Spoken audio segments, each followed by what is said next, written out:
Bonsoir à tous, merci de votre attention. Voici les titres de l'actualité de ce mardi. Toujours aucune nouvelle des 4 alpinistes français disparus dans l'Himalaya. Les 4 hommes sont des montagnards chevronnés. Une expédition va partir sur leurs traces. 6 ans de prison pour le chauffard de Thionville à bord d'une ambulance volée sous l'emprise de l'alcool. Il avait fauché 4 fillettes sur un trottoir et tué l'une d'entre elles sur le coup. L'électroménager et l'électronique un peu plus cher pour financer le recyclage. Dès demain, les prix des réfrigérateurs, ordinateurs et téléphones vont augmenter de quelques centimes à quelques euros. La France veut appuyer une solution politique au Darfour. En visite au Soudan, Philippe Douste-Blazy a insisté aussi sur l'accès humanitaire aux populations déplacées et affamées par la guerre civile. À 2 jours du vote au Parti Socialiste, notre invité Laurent Fabius. Bonsoir et à tout à l'heure. Hier soir, Ségolène Royal a réglé ses comptes en accusant directement ses 2 rivaux de machisme. Enfin, une bataille de géants autour des MP3, les baladeurs numériques. Microsoft lance le Zune pour concurrencer l'iPod de son rival Apple. Ils sont tous originaires de Grenoble, ils ont entre 28 et 36 ans. 4 alpinistes français sont donc portés disparus au Népal. Ils étaient partis à l'assaut du Pal d'Or, un sommet de près de 6000 mètres, alors que les conditions météo étaient plutôt bonnes. Benoît Bringer, Madi Diawara. Le mont Pal d'Or, le voici. Les 4 alpinistes français sont partis à sa conquête il y a un peu plus d'1 mois. Ils avaient rendez-vous 3 semaines plus tard, le 5 novembre, avec des amis dans un village népalais. Ils ne sont jamais venus. C'était des amis. Un d'eux était mon copain. On connaissait très bien les montagnes. Il y en avait 2 qui étaient des guides de haute montagne. Et 2 autres qui étaient assez expérimentés. Ça faisait des années qu'ils faisaient de la montagne ensemble. Donc ils savaient tout à fait ce qu'ils allaient faire en fait. Les alpinistes ont été vus pour la dernière fois le 17 octobre par des guides népalais à proximité du camp de base du Pal d'Or. Lorsqu'ils sont partis, la météo était clémente. Avec eux, une réserve de vivres limitée et un téléphone satellite, aujourd'hui injoignable. Les 4 hommes sont originaires de Grenoble. L'un d'entre eux est guide de haute montagne. Ses proches n'ont plus beaucoup d'espoir. On est vraiment pessimiste parce que ce sont des gens très expérimentés qui normalement auraient dû se sortir d'un mauvais pas, qui ne peuvent pas s'être perdus dans ce secteur-là. Donc pour nous, l'hypothèse la plus probable, c'est l'accident d'avalanche qui aurait emporté les 2 cordées. Le ministère des Affaires étrangères se dit préoccupé. 2 survols en hélicoptère ont déjà été organisés. Une nouvelle équipe de recherche doit partir demain matin. Une mission de 8 personnes, dont 6 guides népalais expérimentés qui vont se rendre sur place, qui vont se répartir par petits groupes pour essayer d'explorer les différents itinéraires possibles. 100 000 occidentaux se rendent au Népal chaque année, la plupart sont des randonneurs. Quelques centaines sont des alpinistes venus se confronter au sommet de plus de 6000 mètres, dont aucun n'est sans danger. Oui, rappelons qu'il y a un peu plus d'1 an, 7 Français et 11 guides népalais avaient été ensevelis par une avalanche également au Népal. Et puis le grand alpiniste Jean-Christophe Lafaille avait également disparu quelques jours plus tard sur les pentes du Makalu. L'affaire avait bouleversé toute une région et même au-delà. Il y a 1 an à Thionville, un chauffard ivre qui avait volé une ambulance avait percuté à vive allure un groupe de fillettes qui rentraient de l'école. L'une d'elles était morte sur le coup. Le procès avait lieu aujourd'hui. L'homme âgé de 19 ans a été condamné à 6 ans de prison ferme. Jenny Briffa, Jean-Pierre Pasteur sur place. Tête baissée, Mohamed Kamli arrive au tribunal de Thionville. Pour la première fois, il va affronter le regard des parents de Lola, la fillette qu'il a tuée l'an dernier. Ivre sans permis, Mohamed Kamli l'a fauché avec 3 autres fillettes à bord d'une ambulance volée à des pompiers. Circonstance aggravante, souligne le procureur, le véhicule était en intervention, son moteur tournait encore. Le tribunal a suivi le réquisitoire du procureur.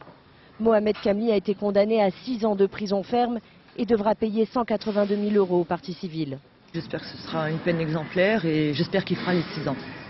Qu'il ne sera pas libéré avant. Vous aviez l'air un peu déçu quand même. Je m'attendais un peu plus.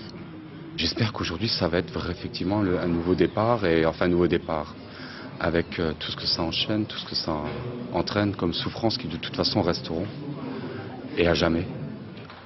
Avant que le jugement soit rendu, les larmes aux yeux, Mohamed Kamli s'est mis à genoux devant la famille. Je suis venu vous demander pardon. Tous sont restés stoïques. Il a pu un peu expulser tout ce qui le minait en fait. Je crois que la sanction, je pense que c'est tout à fait accessoire pour lui. L'an dernier, la mort de la petite Lola avait suscité une vive émotion à Thionville et dans toute la région. En prononçant cette peine de 6 ans de prison ferme, une peine extrêmement lourde dans ce type d'affaires de violence routière, le tribunal de Thionville a certainement voulu donner un signe très fort à la société tout entière. Autre affaire qui avait été également très commentée, à Lille, un automobiliste a été condamné à 2 mois de prison avec sursis et 6 mois de suspension de permis. Il avait heurté et tué le maire du village de Pradelles dans le Nord, Jean-Jacques Van Oost, sur un passage protégé. Jean-Jacques Van Oost qui réclamait précisément depuis des années l'aménagement de la route jugée trop dangereuse. En bref, encore une nouvelle interpellation à Marseille après l'incendie du bus dans lequel une passagère a été grièvement brûlée. Il s'agit là encore d'un mineur originaire du même quartier que les autres. 5 adolescents ont déjà été mis en examen et placés en détention provisoire. Cela s'appelle une éco-taxe. Dès demain, nous paierons un peu plus cher les équipements électroménagers et électroniques pour financer le recyclage des produits anciens. Cette surtaxe sera précisée sur la facture. Elle ira de quelques centimes à quelques euros. François-Julien Piednoir, Jean-François Monnier. Mais que faire de son réfrigérateur en panne, de sa vieille télé noire et blanc, de ses 2 téléphones portables et de son ordinateur devenu obsolète? En tout, 16 kilos de déchets par an et par habitant dont on se débarrasse parfois n'importe où. Mais à partir de demain, plus d'excuses. Votre magasin sera obligé de reprendre votre équipement pour le recycler. En échange, une taxe, plutôt une éco-participation. À l'achat d'un téléphone portable, le recyclage vous coûtera 1 centime d'euro. Mais pour un réfrigérateur, comptez jusqu'à 13 euros, une télévision 8 euros et un ordinateur de 1 à 8 euros. Quelques euros pour ça, je ne vois pas d'inconvénient. C'est une autre taxe qui vient se greffer sur le budget, mais en même temps, je pense qu'il faut que tout le monde fasse un geste, y compris les consommateurs. Prenons l'exemple d'un réfrigérateur. Collecté en magasin, il atterrit dans cette usine de traitement unique en France où il est vidé de son liquide frigorifique nocif pour la couche d'ozone. Le passage dans le broyeur ne fait pas de cadeau, il ne reste que des copeaux qui donneront naissance à un autre réfrigérateur. La boucle du recyclage est bouclée grâce à la nouvelle taxe. En fait, on paye 2 choses. D'une part, la partie transport, pour aller collecter chez le particulier ou pour aller collecter en déchetterie. Et ensuite, la partie traitement, comme vous voyez ici, donc les salariés, les investissements pour les machines, les locaux, etc. Voilà à quoi sert l'éco-taxe. Maintenant que les consommateurs peuvent retourner leur appareil en magasin, la France va devoir absorber 2 millions de tonnes de ces déchets par an, impossible actuellement.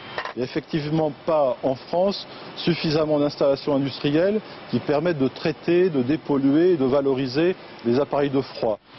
La France va donc exporter ses déchets en Belgique ou en Allemagne, plus avancés en la matière, en attendant de construire ses propres usines de recyclage. Économie encore, journée de grève à la Poste. La direction a compté 15% de grévistes, les syndicats entre 30 et 40%. Ils protestent contre l'application de la directive européenne de libéralisation totale du courrier en 2009. Plusieurs milliers de personnes, vous le voyez, dont Olivier Besancenot, ont défilé à Paris. Il y aura sans doute un peu de retard dans la distribution des lettres et des colis cette semaine. Manifestation aussi des salariés de Dîmes à Autun, site historique de la marque de collants. Plusieurs centaines de personnes ont défilé contre un plan social qui prévoit 450 suppressions de postes sur 2500 au total en France. Et on reste dans le monde du travail avec, comme chaque semaine et un peu plus de 5 mois de l'élection présidentielle, les grandes évolutions de la France depuis une douzaine d'années. Ce soir, une transformation qui s'est faite en douceur. Les salariés devenus actionnaires, ils sont aujourd'hui 2 300 000, un chiffre qui ne cesse d'augmenter. Portrait de France, signé François Baudonnet, José Boulestex.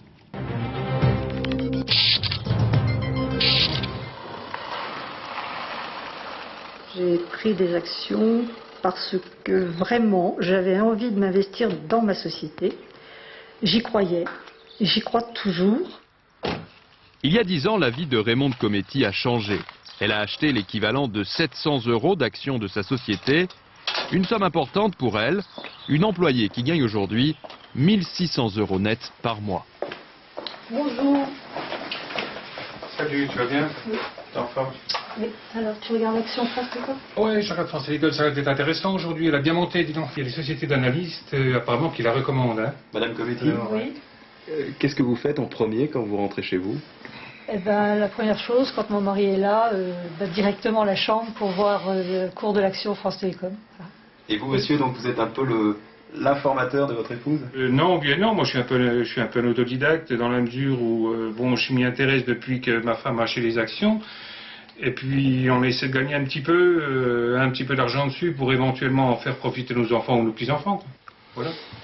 Les 700 € de l'époque, investis pour les enfants, les petits-enfants, se sont très vite transformés en 40 000 €, le prix d'une résidence secondaire. Mais la famille n'a pas eu le droit de vendre et l'action s'est effondrée.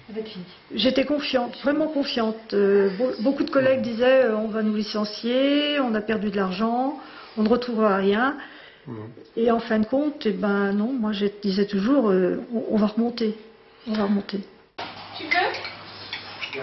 Et en effet, l'action est remontée et du même coup, ses économies. Et aujourd'hui, ben, ça représente à peu près 10 à 12 000 €, les trois quarts de mes économies. Au dîner ce soir-là, 2 générations et 3 situations. Autour de Raymond, Christian, son mari, fonctionnaire depuis 35 ans à la Poste, et leur fille Sandrine, jeune cadre dans une entreprise privée. Lorsqu'ils ont pris des actions de l'entreprise, est-ce que tu crois qu'ils sont plus motivés dans leur travail? Est-ce que tu crois que ça les intéresse plus? Est-ce que... Certains, oui, sont un peu plus motivés, mais une grosse majorité se sent un petit peu lésés, trouvent qu'ils gagnent pas beaucoup par rapport à ce qu'ils pensaient gagner, quoi. Vous voyez la vie d'un actionnaire qui gagnait plein d'argent, qui pouvait vendre, acheter pour pouvoir se payer de belles choses. Ouais, ils pensaient au départ acheter et puis que ça allait gagner tout de suite. Quoi. Voilà. Le désenchantement des actionnaires salariés. Leur fille, elle, ne connaîtra pas. Elle n'a pas voulu suivre la même voie que sa mère. La motivation qu'on met dans son travail ne dépend pas du nombre d'actions qu'on a. Donc l'évolution de carrière ne va pas dépendre du nombre d'actions que vous avez dans l'entreprise. Bon, aujourd'hui, j'arrive à Paris pour aller à la réunion de mon association des actionnaires salariés. J'avais besoin de savoir comment était géré mon argent, comment évoluaient les actions, pourquoi elles évoluaient de telle façon. L'association, lieu de contre-pouvoir face à la direction, lieu d'échange aussi. Il y a une chose qui se passe quand on est actionnaire salarié, c'est qu'on est beaucoup plus préoccupé de suivre presque quotidiennement la santé de son entreprise. Et par conséquent, quand ça va très bien, mais aussi quand ça va très mal, on le voit beaucoup plus vite venir. À tout prix, j'aurai une retraite et j'aurai un petit capital à la fin. Oui, enfin, j'espère. Enfin, là-dessus, nos collègues, ils sont assez prudents maintenant sur les actions. Hein. À chaque fois. Mais bon, il faut espérer dans la vie. Je suis très prudente. Moi, j'ai beaucoup d'espoir. Ne mettons pas tous nos œufs dans le même panier. Hein. Tout à fait. Ça va. J'ai donné les actions France Télécom. Hein. Non, mais j'ai donné aussi pour Eurotunnel, donc à partir de là, l'espoir fait vivre, n'est-ce pas? Raymond et Christian n'ont pourtant pas fait que de mauvaises affaires. Avec leurs actions, ils se sont même offert un séjour en Tunisie. Un voyage qui nous a coûté aux alentours de 700 €, mais bon, on a pu partir une semaine, là, mon épouse et moi, et puis... Et pour nous, c'était vraiment une découverte, mais entière, puisque c'était la première fois qu'on prenait l'avion, c'était la première fois qu'on allait dans un pays nord-africain, donc c'était vraiment une nouveauté pour nous. Alors, est-ce que vous avez l'impression, tous les deux, d'être des capitalistes? Ah, pas du tout. Ah, pas du tout. Ah, non, non, non. Loin de là. Loin de là. Ah, non. Et pourtant, vous êtes dans le système. Ah, on est peut-être dans le système, mais enfin bon. Oui, mais pas avec des on est des tout petits. Des tout petits. On a investi très peu. On a gagné peu. On ne peut pas dire qu'on est des capitalistes. Loin de là. Non, absolument pas. Absolument pas. On reste dans l'économie. Jacques Chirac était à Amiens aujourd'hui à l'occasion du 10e anniversaire des zones franches urbaines. Il a annoncé un coup de pouce pour les micro-entreprises, celles qui sont détenues par les travailleurs indépendants au chiffre d'affaires limité. Le président de la République a indiqué qu'il y aurait une déclaration sociale et fiscale unique et un bouclier financier en clair. Pour chaque euro gagné et déclaré, la cotisation sociale ne devra pas dépasser 14 centimes pour les commerçants et 24 centimes pour les services. Il s'agit notamment de limiter le travail travail au noir. Dominique de Villepin, lui, était à Toulouse où il a annoncé que l'État débloquerait 145 millions d'euros dans les 2 ans qui viennent pour aider Airbus et ses sous-traitants à faire face aux difficultés. Le Premier ministre qui a aussi lancé une pique à peine voilée à Nicolas Sarkozy qui prône l'idée de rupture, notamment en matière économique. On écoute Dominique de Villepin. Les Français n'ont pas besoin d'une thérapie de choc pour réussir dans la mondialisation. Ils ont besoin, nous avons besoin, tous ensemble, de persévérance. Mais les Français ont besoin de savoir où ils vont. Je leur propose de défendre leur modèle d'équilibre entre l'économique et le social. C'est ce que j'ai appelé la croissance sociale. Nicolas Sarkozy, justement, qui a achevé aujourd'hui son voyage en Algérie avec un entretien apparemment chaleureux avec le président Bouteflika, même si les sujets qui fâchent ont été contournés. Sur place, Michael Darmon, Mathieu Birden. L'embrassade est chaleureuse et l'accolade bruyante entre la France et l'Algérie, c'est le temps des codes et des signes. Après 4 heures d'entretien, déjeuner compris avec Nicolas Sarkozy, le président algérien Bouteflika veut dédramatiser les relations entre les 2 pays, mais choisit ses mots. Ce sont des problèmes qui existent et qui existeront toujours entre l'Algérie et la France. Il est tout à fait clair que nous sommes condamnés à avoir un avenir commun.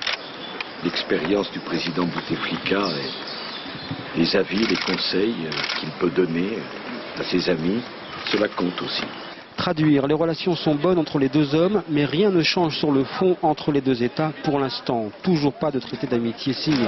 Ce matin, Nicolas Sarkozy s'est rendu à Tibérine sur les tombes des 7 moines français égorgés en 1996 pour lancer un message. Il y avait beaucoup d'amour de la part de ces moines, beaucoup d'amour à l'endroit de l'Algérie, à l'endroit des musulmans. L'élection présidentielle française de 2007 est présente dans les esprits des 2 côtés de la Méditerranée. En venant à Alger, Nicolas Sarkozy cherche à envoyer un signal aux électeurs français proches de l'Algérie. À l'étranger encore, c'est une nouvelle arme, semble-t-il, au service de la terreur en Irak. L'enlèvement de masse. Des hommes armés qui avaient revêtu l'uniforme de la police sont entrés dans un bâtiment du ministère de l'Enseignement à Bagdad et ont kidnappé une centaine de personnes, des employés et des visiteurs. Le ministre de l'Enseignement a aussitôt demandé l'arrêt des cours dans toutes les universités de Bagdad. Ces enlèvements sont souvent attribués à des escadrons de la mort chiites agissant dans l'ombre des forces de sécurité.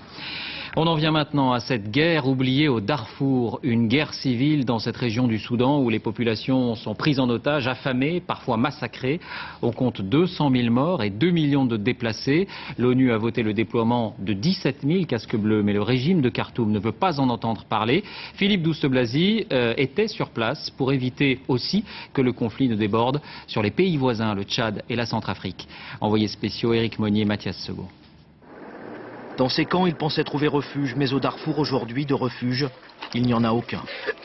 Ces derniers jours, la répression menée par l'armée soudanaise et ses milices arabes contre les groupes rebelles a repris de plus belle, n'épargnant pas les populations civiles. Les témoignages se ressemblent. Cet homme raconte que 10 membres de sa famille ont été tués au village et que dans ce camp même, les miliciens continuent à attaquer de nuit, brûlant, tuant, qu'il n'y a de sécurité nulle part. Pas même en Centrafrique, ni au Tchad voisin, régime fragile aujourd'hui menacé de déstabilisation par cette guerre au Darfour. Le ministre français des Affaires étrangères en visite dans la région ne cache plus son inquiétude. Car les troupes de l'Union africaine, 7000 hommes mal équipés, restent largement inefficaces. Les remplacer par des casques bleus de l'ONU, comme l'a voté le Conseil de sécurité, l'idée est catégoriquement rejetée par Khartoum, qui menace de transformer le Darfour en un 2e Irak. De la part d'un régime qui a par le passé plus que flirté avec l'islamisme radical, la menace est prise très au sérieux. Alors que faire ? La diplomatie française prône un changement de méthode, renouer le dialogue avec le président soudanais El-Béchir. Si le gouvernement soudanais n'accepte absolument pas ce que les Nations Unies lui demandent, il n'y a plus que 2 solutions. Ou une confrontation, ce que personne ne veut évidemment, ou alors c'est un accord politique. Un accord entre rebelles et gouvernement et le renforcement des troupes africaines déjà sur place. Paris compte sur ses amis africains et arabes pour convaincre Khartoum. À l'égard du Soudan, la politique du bâton prônée par les Américains conduit à une impasse. La diplomatie française en a pris conscience. Elle tente maintenant d'obtenir par un dialogue avec le gouvernement soudanais ce qu'elle n'a pu obtenir par la menace, la fin d'une répression féroce au Darfour.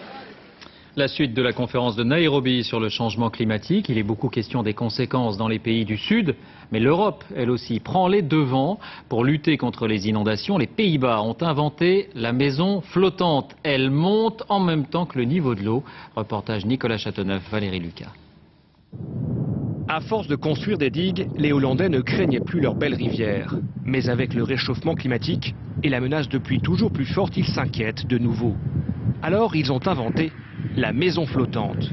Une idée qui pourrait bientôt envahir tout le pays. Avec le réchauffement, la mer va monter et il y aura plus de pluie en hiver. Nous aurons donc besoin de zones que l'on peut inonder sans risque. Mais nous vivons aussi à 16 millions dans un pays très petit. Il faut donc pouvoir combiner les deux. Vivre en zone inondable, de très mauvais souvenirs pour les Hollandais. En 1995, ils avaient dû évacuer toute une partie du pays, envahi par les eaux.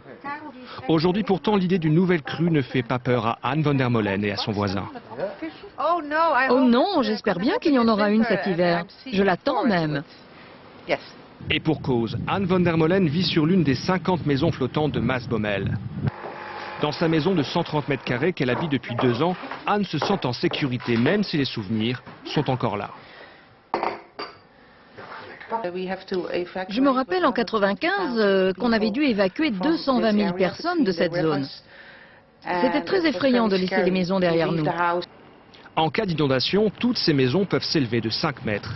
Un système développé par la compagnie de Michel Louman. Quand l'eau monte, la maison s'élève grâce à cet énorme flotteur et elle est guidée centimètre par centimètre par ce grand pylône-là enfoncé dans le sol. Chaque maison coûte 330 000 €. Pour l'instant, on est au stade de l'expérience, mais si celle-ci est probante, certains envisagent déjà des villes entières sur l'eau. C'est un enjeu industriel de premier plan et c'est aussi, vous l'avez sans doute constaté, l'équipement électronique en vogue chez les adolescents en particulier. Les MP3, ces petits baladeurs numériques qui permettent de télécharger des disques, d'écouter de la musique en toutes circonstances, deviennent l'objet d'une féroce bataille. Microsoft se lance sur le marché pour concurrencer Apple et son iPod. Yvan Martinet, Chloé Lecomte.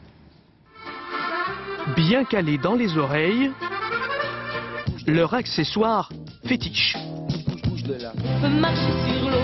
Un lecteur MP3, tout petit, mais suffisant pour trimballer des milliers de morceaux avec soi. C'est plus agréable que d'entendre le métro. Vous l'emportez partout avec vous? Ah oui, partout avec vous, à la boutique, dans les transports, partout.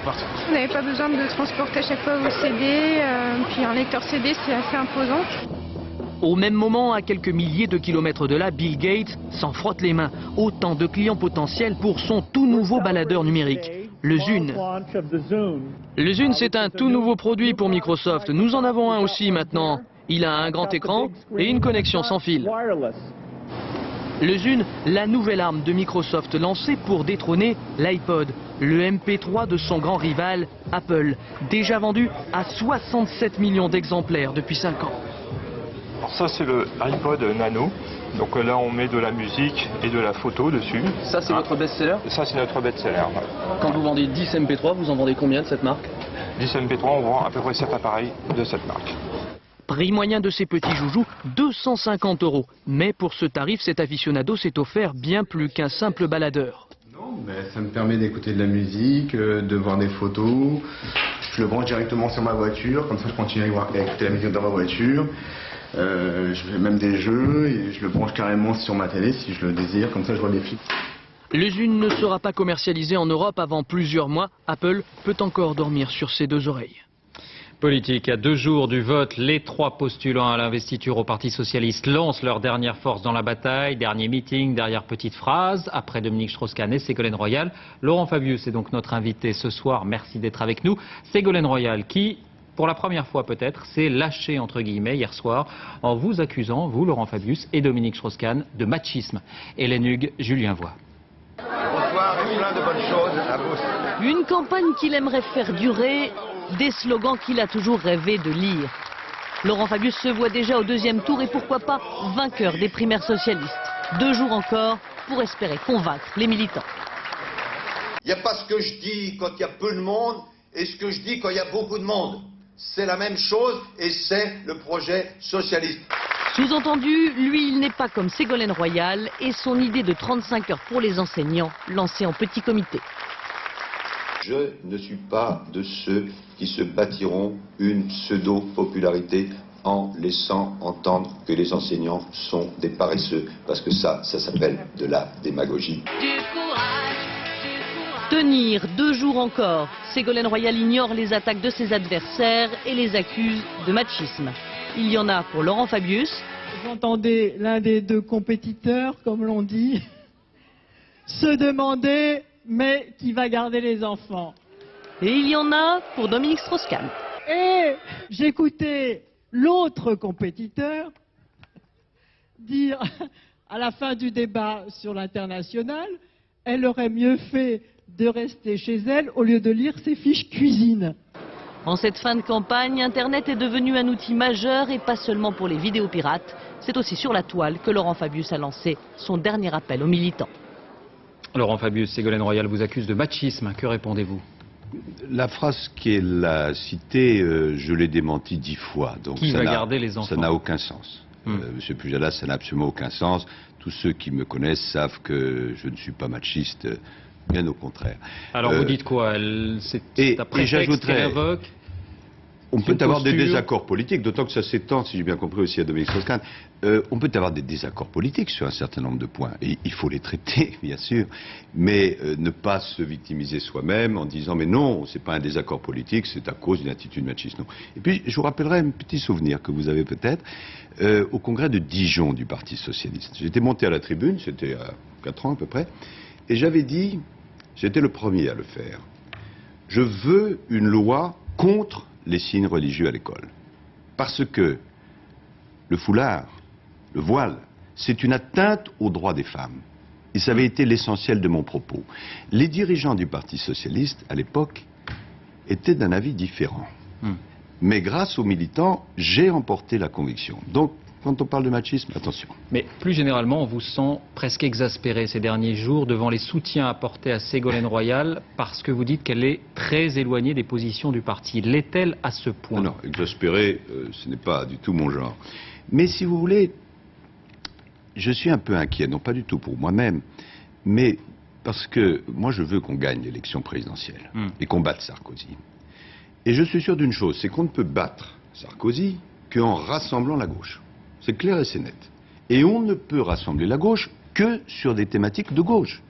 On a bâti le projet socialiste pour ça. Et moi, je défends le projet socialiste. Je vous prends un exemple. En 2002, on a été battu et c'est vraiment battu. Notamment parce que les enseignants, on vient d'en parler, n'ont pas voté pour nous. Si vous allez voir les enseignants maintenant, si vous leur dites, comme je le dis et comme le projet socialiste le dit, eh bien écoutez, on va faire en sorte qu'il y ait moins d'élèves dans les classes surchargées. On a une chance de les convaincre parce que c'est notre projet. Si on leur dit, vous êtes, en gros, c'est le sous-entendu, vous ne travaillez pas assez, il faut que vous doubliez votre temps de travail. Là. Ça, c'est une vidéo qui a été remise sur Internet à l'insu de Ségolène Royal. Monsieur Pujadas, la méthode n'est pas bonne, mais le fond n'a pas été contesté. Hein. On est d'accord. Bon. Or, moi, je ne suis pas d'accord avec ça. De même, si on dit aux enseignants, désormais, vous ne serez plus dans un cadre national, mais ce seront les directeurs d'école qui vous recruteront, c'est tout à fait contraire au projet socialiste. Donc ce que je veux dire, c'est qu'on ne peut gagner et battre Sarkozy qu'en suivant des lignes de gauche, et qu'il y a une inquiétude qu'on commence à entendre, parce que si, sur les enseignants, on dit le contraire de ce qu'il y a dans le projet socialiste... Quand vous dites on, c'est Ségolène Royal, hein, pour que tout le monde comprenne. Si, en matière de 35 heures, il est dit non pas comme dans notre projet, on va tenir les 35 heures, essayer de les élargir. Si on dit non, il ne faut pas le faire. Si c'est la même chose en matière de SMIC, moi j'ai proposé qu'on augmente les petits salaires de 100 €. On me dit non, c'est pas possible. Pas du tout. À ce moment-là, on ne va pas convaincre grand monde. Donc, je crois qu'il est très important, le reste c'est de la polémique subalterne, ça ne m'intéresse pas. Alors c'est de la polémique, mais Laurent Fabius, de venir au fond pour battre Sarkozy. Et moi, c'est mon but, et j'y arriverai si je suis désigné. Il faut rester sur une ligne clairement de gauche. Vous dites c'est de la polémique, mais que se passera-t-il après toutes ces attaques? Est-ce que vous pourrez travailler ensemble, quel que soit d'ailleurs celui ou celle qui est désigné par les socialistes? Le vote a lieu après-demain. C'est le premier tour. Après toutes ces attaques, est-ce que vous pourrez travailler ensemble? Bien sûr, c'est le premier tour. Et moi, ce que je souhaite, c'est que les militantes et les militants votent librement. c'est pas aux sondages de nous bourrer le crâne. On n'a jamais fait une campagne avec des sondages. C'est le cas aujourd'hui? Les sondages bourrent le crâne des militants? Ah oui, complètement. Ça fait pas partie de la vie démocratique? Mais les sondages? Si on dit c'est l'IFOP et la SOFRES qui doivent décider à la place des militantes et des Français, alors qu'on prenne comme candidat la présidente de l'IFOP, qui d'ailleurs est la présidente du MEDEF. Donc non, c'est pas ça. Vous savez comme moi, puisque vous observez la vie politique, que les sondages se sont toujours trompés.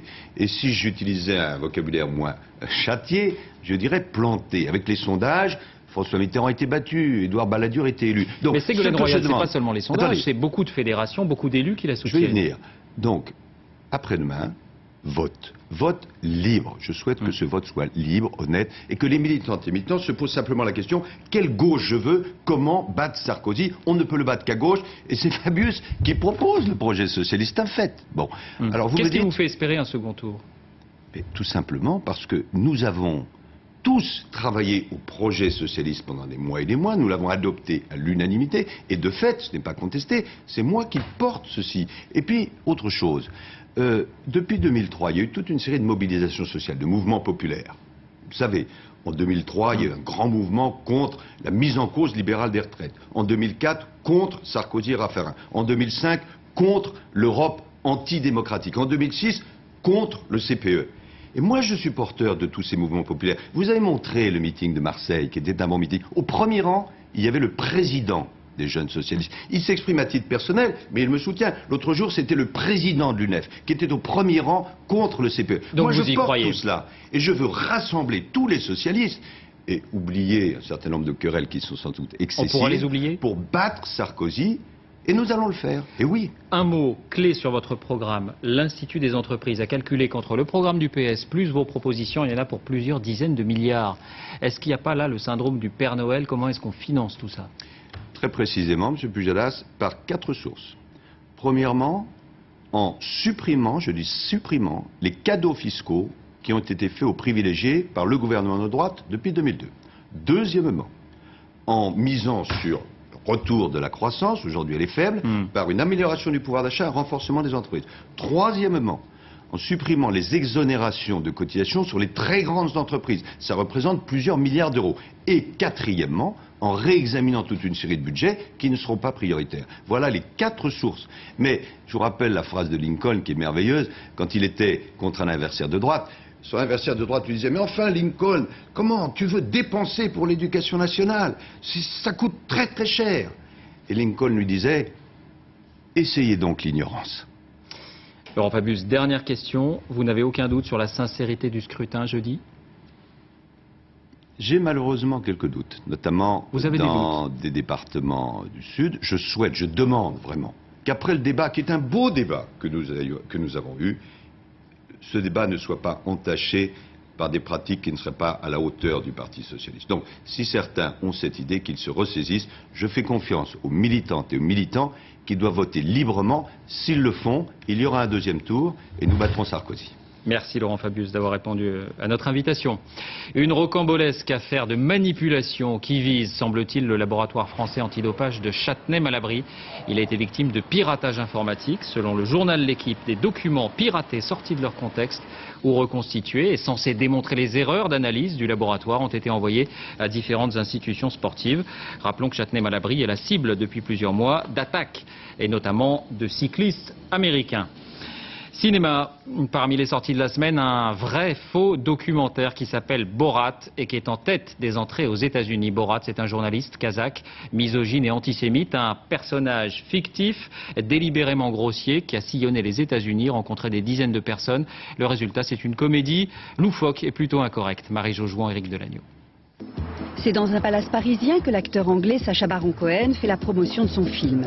Mais on a été prévenu, c'est en tant que Borat, envoyé spécial de la télévision du Kazakhstan, qu'il nous reçoit pour évoquer son pays natal. Il est situé entre Tadjikistan et Kyrgyzstan et enculé d'Ouzbékistan. Ça, c'est ma ville, Koussek, notre jardin d'enfants de la ville. Elle est ma mère. C'est la plus âgée femme dans tout Koussek. Elle a 43 ans. Vous avez saisi, c'est du 24e degré.